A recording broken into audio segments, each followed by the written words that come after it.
You have heard passed down the ages, the flames that it has always been said. Love your neighbor but hate your enemy. But I say to you, let's flip this on its head.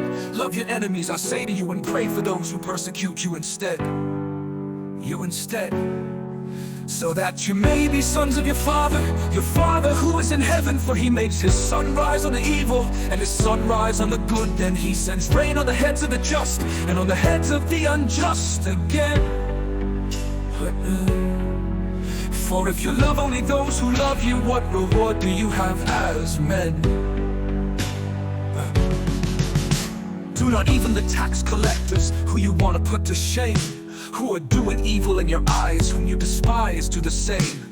And if you decide that the only ones that you will only greet your brothers, then are you anything different, or what more are you doing than others? Don't the Gentiles do just the same? You therefore must aim to be perfect, as in your heavenly Father's name.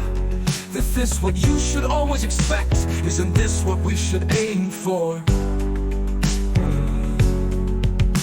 Isn't this how we should all be? Isn't this how we should all be? Isn't this how we should all be? Isn't this how we should all be? Isn't this what he wants for me? But how do you love someone who hurls insults and curses at you? And how do you love anyone else who hurts you, or your family too? How do you forgive them? How do you let go? How do you walk away? And how do you show a love that you do not feel in that moment of anger, in that moment of frustration to a total stranger? How do you not retaliate and hurt insults back? How do you stay calm? How do you not react? I'd like to say it's easier said than done.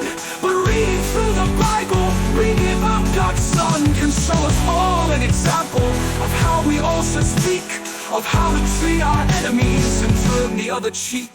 We won't always be able to control the rage inside. We won't always remember or be able to decide to stop and think before we react to a situation, to see if it is worth any kind of reaction.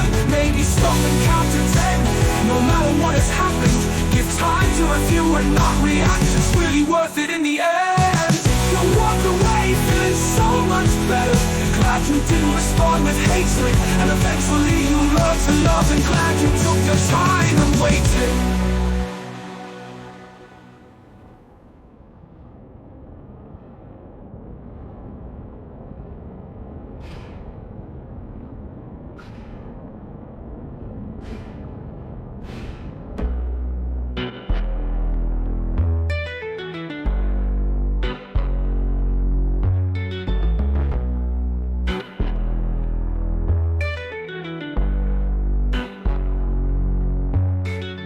Isn't this what we should aim for? Isn't this what we walk away?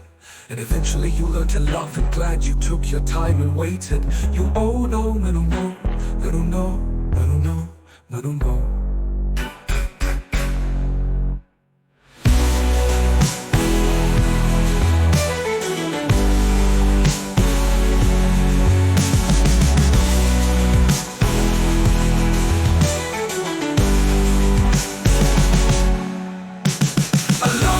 Forgive them, how do you let go? How do you walk away? And how do you show a love that you do not feel in that moment of anger, in that moment of frustration to a total stranger?